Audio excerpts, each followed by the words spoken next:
McLaren has enjoyed a spectacular run in the final stages of Formula One, dominating the spotlight with straight wins and securing a comfortable lead in the Constructors' Championship. However, for Oscar Piastri, this leadership is not a reason for relaxation. The young Australian driver made it clear that even with his team's impressive advance, there is a threat that cannot be ignored: Max Verstappen and Red Bull.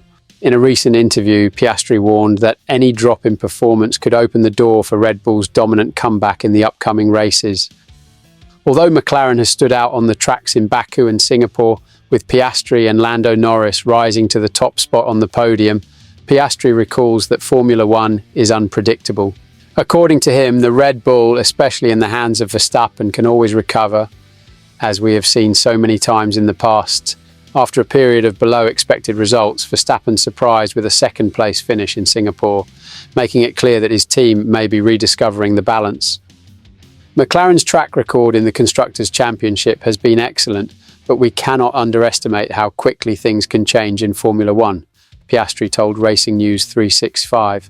He stressed that while confident in the performance of his car, there is no room for complacency. We're doing a great job as a team, but we know that in 6 races anything can happen and Red Bull has the ability to recover. Piastri's warning comes at a crucial moment for McLaren. With 41 points ahead of Red Bull and both drivers consistently finishing in the top 5, Woking's team is in a prime position. However, the competition on the grid is fiercer than ever and every point counts.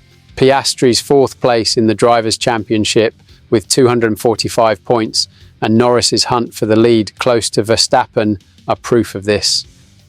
Piastri also reflected on his own performance in Singapore, where he had a challenging race starting from 5th after a tricky qualifying. The young driver had to fight to overtake the Mercedes of Lewis Hamilton and George Russell and claim a 3rd place on the podium. "It was a good day of damage limitation," said Piastri, pleased to have scored important points for his team, even without reaching the McLaren's possible double at the start of the race. For Piastri, the lessons learned this weekend will be valuable not only for the rest of the season, but also for next year. "I learned a lot this weekend and I feel that I can take those learnings into the future," said the Aussie. Even though he did not run the classification in an ideal way, he was confident in the evolution of his performance, celebrating the fact that it had contributed to extend McLaren's championship lead. Now, the big question that hovers in the air is, will McLaren be able to hold their lead until the end of the season, or will we see a triumphant return from Red Bull and Max Verstappen? Piastri makes it clear that the team is prepared to face whatever comes their way, but only time will tell how the next 6 races will unfold. What do you think? McLaren will be able to hold the lead, or Verstappen will come back with everything? Leave your comment and don't forget to subscribe to the channel so you don't miss any updates.